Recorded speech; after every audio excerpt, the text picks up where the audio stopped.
పెద్దపల్లి జిల్లాలో దారుణం జరిగింది. 6 ఏళ్ల పాపను అత్యాచారం చేసి హత్య చేశాడు కామాంధుడు. సుల్తానాబాద్లోని ఓ రైస్ మిల్లో ఈ ఘటన చోటు చేసుకుంది. అదే రైస్ మిల్లో పాప తల్లిదండ్రులు కార్మికులుగా పనిచేస్తున్నారు. అర్ధరాత్రి పాపను ఎత్తుకెళ్లి అత్యాచారం చేసి చంపేశాడు యూపీకి చెందిన బలరాం. పాపను ఎత్తుకెళ్తున్న దృశ్యాలు సీసీ కెమెరాలో రికార్డ్ అయ్యాయి. ప్రస్తుతం నిందితుడు బలరాం పరారులో ఉన్నాడు. కేసు నమోదు చేసుకొని దర్యాప్తు చేస్తున్నారు పోలీసులు. అదే మిల్లో పాప తల్లిదండ్రులు కార్మికులుగా పనిచేస్తున్నారు. అయితే అర్ధరాత్రి పాపను ఎత్తుకెళ్ళి ఆ కామాంధుడు అత్యాచారం చేసి చంపేసిన దృశ్యాలు, పాపను ఎత్తుకెళ్తున్న దృశ్యాలు సీసీ కెమెరాలో రికార్డ్ అయ్యాయి. ప్రస్తుతం దీనికి సంబంధించి పోలీసులు దర్యాప్తు చేస్తున్నారు. రైస్ మిల్లో కార్మికులుగా పనిచేస్తున్న పాప తల్లిదండ్రులు పాప ఆచూకీ కోసం ఆరా తీయగా పోలీసులు ఈ విషయం కనిపెట్టారు. అర్ధరాత్రి పాపను ఎత్తుకెళ్లిన దృశ్యాలు సీసీ కెమెరాలో రికార్డ్ అయ్యాయి. నిందితుడు యూపీకి చెందిన బలరాంగా గుర్తించారు. ప్రస్తుతం నిందితుడు పరారులో ఉన్నాడు. కేసు నమోదు చేసుకొని పోలీసులు దర్యాప్తు చేస్తున్నారు. ఇక ఈ ఘటనకు సంబంధించిన పూర్తి సమాచారాన్ని మా ప్రతినిధి చంద్రశేఖర్ అందిస్తారు. కామంతో కళ్ళు మూసుకుపోయినటువంటి కామాంధులు దారుణాలకు ఒడిగడుతూనే ఉన్నారు. అభం శుభం తెలియనటువంటి చిన్నారులను కబలిస్తున్నారు. తాజాగా పెద్దపల్లి జిల్లా సుల్తానాబాద్ మండలం కాట్నపల్లిలో ఉన్న మమతా ఇండస్ట్రీస్లో దారుణం చోటు చేసుకుంది. ఆసిఫాబాద్ జిల్లా నుంచి చేత పట్టుకొని బతుకుదేరు కోసం రైస్ మిల్లో పనిచేయడానికి ఓ దంపతులు వచ్చారు. వారికి 2 కుమార్తెలు ఉన్నారు. అందులో 6 ఏళ్ల బాలికను గత రాత్రి వర్షం కురుస్తుంది, విద్యుత్ లేదు.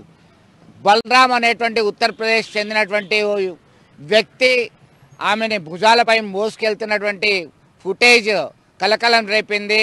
ఆ తర్వాత రేప్ చేసి మర్డర్ చేసినటువంటి ఘటన విషాదాన్ని నింపింది. కన్నీరు మున్నీరుగా విలపిస్తున్నారు ఆ తల్లిదండ్రులు. నిందితుడిని కఠినంగా శిక్షించాలని డిమాండ్ చేస్తున్నారు. ఇప్పటికే సుల్తానాబాద్ పోలీసులు రంగంలోకి దిగారు. పోలీసుల అదుపులో ఆ నిందితుడు ఉన్నాడు. ఆ చిన్నారి ఏం చేసిందని కబలించి వేశాడు. కామంతో కళ్ళు మూసుకుపోయి ఇట్లాంటి చర్యలు చేపట్టడం చాలా దారుణం, విషాదం అని చెప్తున్నటువంటి పరిస్థితి. ఆయన్ని ఖచ్చితంగా ఎన్కౌంటర్ చేయాలనే డిమాండ్ ఊపందుకున్నటువంటి పరిస్థితి గమనించవచ్చు. మొత్తం మీద పొట్ట చేత పట్టుకొని వచ్చేటువంటి వాళ్ళ పరిస్థితి దయనీయంగా ఉంది. పెద్దపల్లి జిల్లాలో అంతకుముందు జరిగినటువంటి ఘటనలోనే కేసులు నీరుగార్చారు. మరి తాజాగా జరిగినటువంటి ఘటన నేపథ్యంలో నిందితుల మీద కఠిన చర్యలు తీసుకోవాలనేటువంటి డిమాండ్ పెరుగుతున్నటువంటి పరిస్థితి ఉంది. చూద్దాం.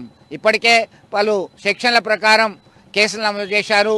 పోక్సో చట్టం ప్రకారం కేసు నమోదు చేశారు. నిందితుని అదుపులోకి తీసుకొని విచారణ జరుపుతున్నారు. ఇవన్నీ కూడా ఒక ఎత్తు అయితే అమానవీయ ఘటనలు జరగకుండా చూడాల్సినటువంటి బాధ్యత ప్రతి ఒక్కరి మీద ఉంది అని చెప్పేసి సమాచారం అందుతుంది. అనుకున్న వల్ల వర్షం వస్తే అక్కడికి రేకుల కిందికి పోయినాం. వీళ్ళందరూ వండుకునే ఉండే ఈ బీఆర్ వాళ్ళందరూ, మా అన్నయ్య అన్న వదిన వీళ్ళందరూ ఈడ వండుకుంటే మేము అక్కడ వండుకున్నాం. ఇస్తే పిల్లలు ఉన్నారు. వర్షం వచ్చిన వాళ్ళు లోపలికి పోయినాం. కరెంటు లేకుండా ఉబ్బరించిన వాళ్ళంటే మళ్ళీ మేము బయటకు వచ్చినాం. పిల్లలు ఏడ్చిన వాళ్ళు అక్కడ వేసిన వాళ్ళ అత్తే 10-10:30 ఇలా వండుకోబెట్టినాక మేము నిద్ర పోయినాం. 2 మంటలు వేసుకొని అంతే సార్. కదా సార్ నా బిడ్డలు అంటే పోయి ఘోరంగా చచ్చిపోయింది సార్. నైట్ 10-10:30 11 అయింది సార్. లేచి చూసినా మేము 10 వరకు అవుతుంది. నిద్ర పోనీ అందరం మెలకతోనే ఉన్నాం. 11 అవుతుండే. అంటే ఇట్లా మాకు నిద్ర పట్టింది. లేచి చూసే వరకు పాప లేదు. ముందే నుండి వచ్చిన బ్యాక్ సైడ్ వంటలేదు. 2 పాపలు. ఆ పాపకి 6 సంవత్సరాలు ఉంటాయి. ఈ పాపకి 8 నెలలు.